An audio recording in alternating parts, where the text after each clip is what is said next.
नमस्ते दोस्तों, हमारे चैनल पर आपका स्वागत है। आज हम भारत की नदियों के ऐतिहासिक दरबार में जा रहे हैं, जो लाखों वर्षों से भारतीय उपमहाद्वीप को आकार देने का काम कर रही हैं। तो चलिए इस रोमांचक यात्रा पर निकलें। हमारी यात्रा जोर से चलती है सुतलेज नदी के साथ, जिसकी उम्र लगभग 30 मिलियन वर्षों की मानी जाती है।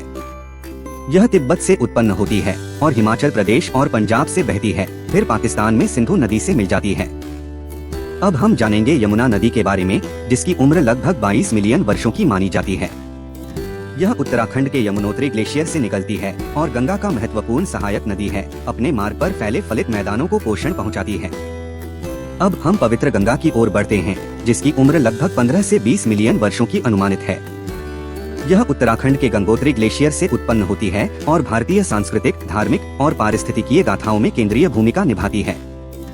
आइए अब हम उत्तर प्रदेश के नर्मदा नदी की ओर बढ़ते हैं, जिसकी उम्र लगभग 40 मिलियन वर्षों की मानी जाती है। यह मध्य प्रदेश के अमरकंटक पठार से निकलती है और अरब सागर में गिर जाती है। अपने मार्ग पर एक अद्वितीय पारिस्थितिकी तंत्र को नूतन रूप देती है। अब हम आंध्र प्रदेश और तेलंगाना के प्रिय गोदावरी नदी की दिशा में बढ़ते हैं, जिसकी उम्र लगभग 50 मिलियन वर्षों की हो सकती है। यह महाराष्ट्र के पश्चिमी घाटों से उत्पन्न होती है। भारत की दूसरी सबसे लंबी नदी है, जो विभिन्न दृश्यों और समुदायों को उत्पन्न करती है।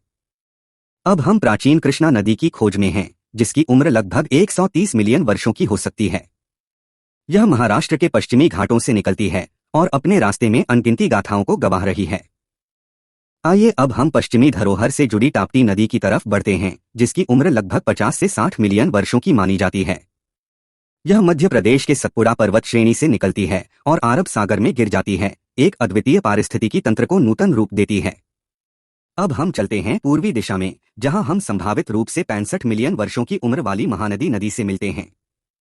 छत्तीसगढ़ और उड़ीसा से बहती हुई यह बंगाल की खाड़ी में गिर जाती है। हमारी यात्रा यहां खत्म होती है श्रद्धेय कावेरी नदी के साथ, जिसकी उम्र लगभग 20 मिलियन वर्षों की हो सकती है। यह कर्नाटक के ब्रह्मगिरी पर्वतों से उत्पन्न होती है और तमिलनाडु और पुडुचेरी के माध्यम से बहती है, फिर बंगाल की खाड़ी में गिर जाती है। और यह रहा भारत की शीर्ष 10 प्राचीन नदियां, प्राकृतिक अद्भुतियों की अनन्य परंपरा का प्रमाण।